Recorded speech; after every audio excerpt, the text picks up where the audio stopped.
Also adding to investor jitters today, the U.S. will hit its borrowing limit in mid-October and may not be able to pay its bills. Raising the debt ceiling, the nation's borrowing limit, could stir things up in Washington. John Harwood has more from the White House. Over to you, John.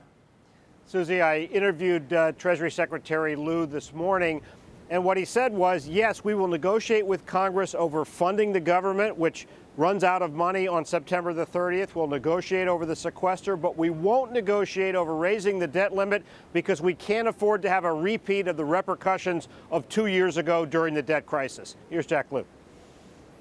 What we need in our economy is some certainty.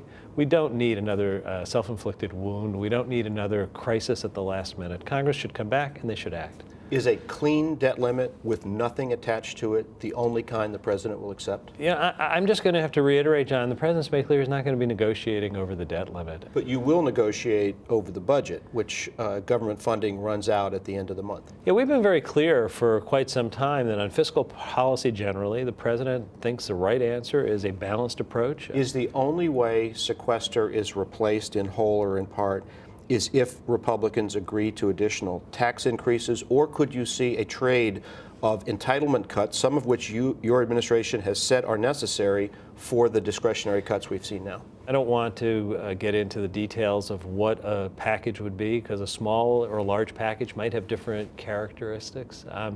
I think that the president made clear he was prepared to do tough things on entitlement programs, but those tough actions on entitlement programs require balance in terms of revenue, both for fairness and because for economic results. How concerned are you about the reaction of financial markets to two different events? One, the possibility of military action in Syria, and secondly, the tapering of bond buying that the Fed has signaled is likely to happen this fall.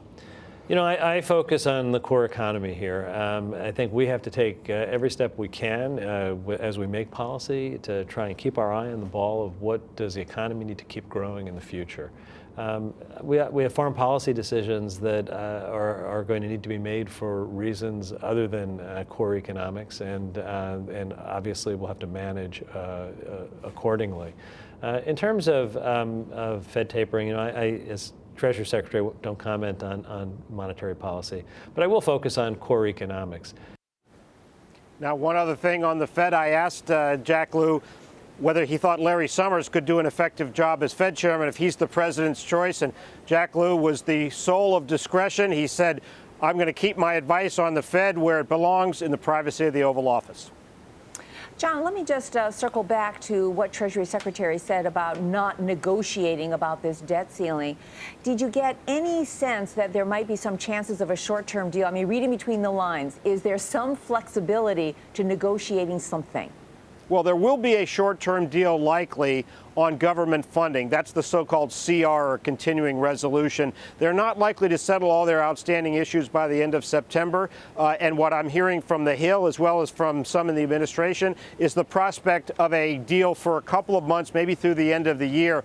That's while they'll figure out what to do about the sequester and also what to do about the debt ceiling. So the great fear, John, has been the last time there was a great negotiation over the debt ceiling was in August of 11. We all remember the tremendous volatility that caused in the markets. Is there a fear that that will happen this time around as well?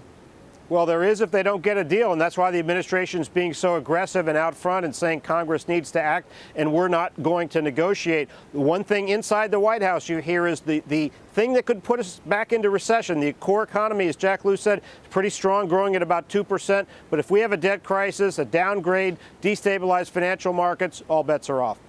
John Harwood of the White House. Thanks very much, John.